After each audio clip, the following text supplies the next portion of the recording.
నాన్నగారు మీరు ఇంట్లో మాట్లాడుకుంటూనే ఉంటారు. మీరు చెప్పినట్టు వస్తున్న సినిమాలు, ఆ మ్యూజిక్ అదిని. ఇప్పుడు ఈ బ్యాక్‌గ్రౌండ్ స్కోర్ అన్నది ఇప్పుడు ఇవాళ ఈ పెద్ద సినిమాలు పాన్ ఇండియా సినిమాలు అయిన తర్వాత సౌండింగ్ ఎక్కువ కొత్త సౌండింగ్‌లు, కొత్త ఇన్‌స్ట్రుమెంట్‌లు అనేసి.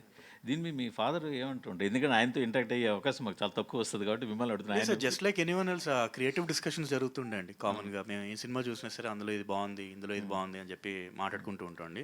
లైక్ ఐ సెడ్, ఎవరైనా సరే అండి ఈ ఇండస్ట్రీలో మనం సినిమాలు చూస్తూ ఉంటాం. ఎవరేం చేసినా సినిమాలు కానీ టీవీ షోలు కానీ చూసినా ప్రతి దాంట్లోంచి ఏదో ఒకటి తీసుకునేది ఏదో ఒకటి ఉంటుందండి.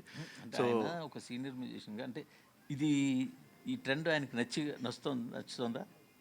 అదే ట్రెండ్ నచ్చడం నచ్చకపోవడం అనేది లేదండి. ప్రతిసారి ఈ ట్రెండ్ ఒకటి అవుతున్నప్పుడు ఎవరైనా సరే ఆర్టిస్ట్ మనం పనిచేసినప్పుడు, యాక్టివ్గా పనిచేస్తున్నప్పుడు we have to observe the trend first, acknowledge, and then మన క్రియేటివ్ సెన్సిబిలిటీస్కి మనం మ్యాచ్ అయ్యేలాగా మనం ఎందుకు ఎలా కేటర్ చేయగలుగుతామని ప్రతి వాళ్ళు అదొక సెపరేట్ ఇదండి ఎఫర్ట్.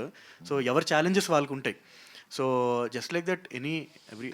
అంటే నేను ఎందుకు అడుగుతుంటే ఒక సీనియర్స్ అయిన కొద్ది వాళ్ళకి ఏంటంటే ఇది కొత్తది, ఇది అంత నచ్చకపోవడం అని, ఇది కాదని అన్ని రకరకాల ఒపీనియన్స్ ఉంటాయి కదా, అలా ఏమైనా ఎక్స్ప్రెస్ చేశారు మీ దగ్గర? అలా ఏం లేదండి. అలా ఏం లేదు. Just like I said, every ఆర్టిస్ట్కి ఎలా ఉంటుందో అలాగే ట్రెండ్ ప్రకారం వీ హ్యావ్ టు ఇది చేయాలి. మహేష్ బాబు గారి సినిమాలో మీ మీ వంతు ఏం ఉండబోతుందని ఏమైనా సూచాయిగా చెప్పారా రాజమౌళి గారు మీకు?